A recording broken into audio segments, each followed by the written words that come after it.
പിന്നെ നമുക്ക് ഈ ലേഖനത്തിൽ ആകെ ആരോപിക്കാൻ കഴിയുന്ന ഒരു കാര്യം എന്താണ്? ആ ലേഖനത്തിന്റെ വസ്തുതകൾ വെച്ചുകൊണ്ട് അദ്ദേഹത്തെ നമുക്ക് വിമർശിക്കാൻ കഴിയില്ല. കാരണം അദ്ദേഹം പറയുന്നത് ഇത്തരം പാഠങ്ങൾ നമ്മൾ ഉൾക്കൊള്ളണം, ഇക്കാലത്തും അത് പ്രസക്തമാണ്, അതുകൊണ്ട് നമ്മൾ ജാഗ്രതയോടുകൂടി ഇരിക്കണം. വലിയ തോതിൽ ഭൂരിപക്ഷം കിട്ടുന്ന ഒരു എക്സിക്യൂട്ടീവിനെ വേണമെങ്കിൽ ഇങ്ങനെ രാജ്യത്തെ മാറ്റിമറിക്കാൻ കഴിയും.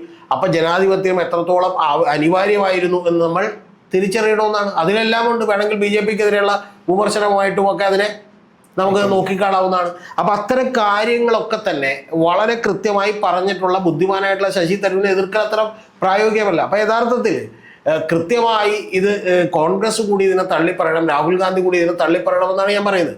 പലപ്പോഴും ഇൻഡയറക്ട്ലി ഇന്ദിരാഗാന്ധി മുതൽ രാഹുൽ ഗാന്ധി വരെയുള്ള ആളുകളൊക്കെ തന്നെ ഇത് തള്ളി പറഞ്ഞിട്ടുണ്ട്. പക്ഷെ കുറച്ചുകൂടി വ്യക്തവും കൃത്യവുമായി ഇത് തള്ളിപ്പറയണം. അങ്ങനെ പറഞ്ഞാൽ മാത്രമേ ഈ പറയുന്ന BJP മാധ്യമങ്ങളെല്ലാം പിടിച്ചടക്കുന്നു, അല്ലെങ്കിൽ പ്രലോഭനത്തിലൂടെ, അല്ലെങ്കിൽ അവരെ അടിമപ്പെടുത്തുന്നു എന്നൊക്കെ പറയുന്ന കാര്യങ്ങളൊക്കെ കൃത്യമായി പറയാൻ പറ്റുള്ളൂ.